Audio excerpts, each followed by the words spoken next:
Год 2020 в России объявлен годом памяти и славы. И это не случайно.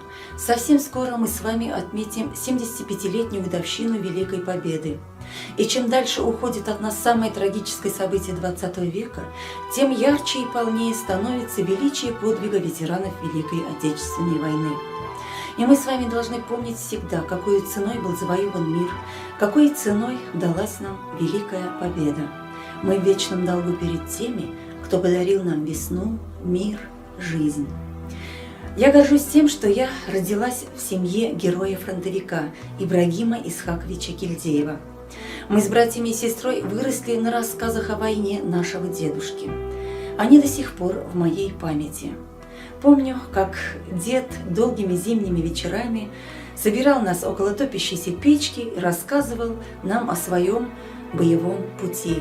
Этот боевой путь у него был наполнен и горечью от потери однополчан, и радостью встречи со своими друзьями на фронте.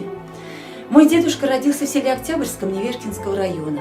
В июле 1941 года его вместе с другими односельчанами призвали на фронт, отправили на станцию Кинель Самарской области, где был сформирован их стрелковый полк. Вскоре их отправили на передовую. Дедушка был зачислен в 74-ю стрелковую дивизию 360-го стрелкового полка связистом. Навсегда в мою память врезался рассказ о страшной битве под городом Малоархангельском, что в Орловской области. Это было в феврале 1943 года, когда мой дед должен был наладить связь между подразделениями. Ему пришлось ползти по снегу через поле, и вдруг он услышал гул тяжелых бомбардировщиков прямо над собой. Внезапно началась бомбежка. Грохотать стало страшно, и он решил доползти до окопов, прижимаясь к земле. Дополз. И когда его стянули вниз к окопам, он почувствовал, как пот стекает по лицу. Все, глядя на него, притихли. Когда к нему подошла медсестра, он понял, что это был не пот, а кровь. А макушку ушанки снесло, как лезвие. Она висела у него на затылке. Оказалось, осколок пролетел по макушке и оставил свой кровавый след. И если бы дед поднял чуть-чуть выше голову на 5 миллиметров, как сказала потом медицинская сестра, он бы погиб. Пока он лечился в госпитале, началось наступление, был страшный бой, в котором погиб почти весь его полк. И когда дед рассказывал этот эпизод, и у него, и у нас всегда наворачивались слезы. А дальше была и Курская дуга, где его опять ранило, освобождение Киева еще с одним ранением. Вот 4-е ранение, к сожалению, было очень тяжелым.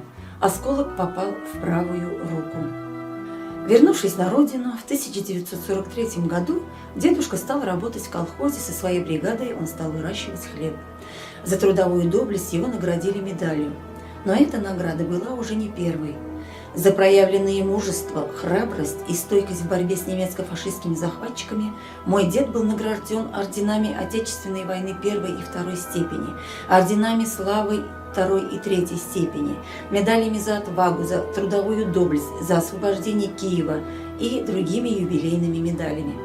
Вместе с бабушкой мой дедушка Ибрагим Исхакович вырастили и достойно воспитали 8 детей. Благодаря таким мужественным людям, как мой дедушка, была выиграна самая кровопролитная война за всю историю человечества. К сожалению, его уже нет рядом с нами. Он дожил до 96 лет, но в моей памяти и в памяти его 17 внуков он сохранится как самый стойкий, храбрый и мужественный солдат Победы.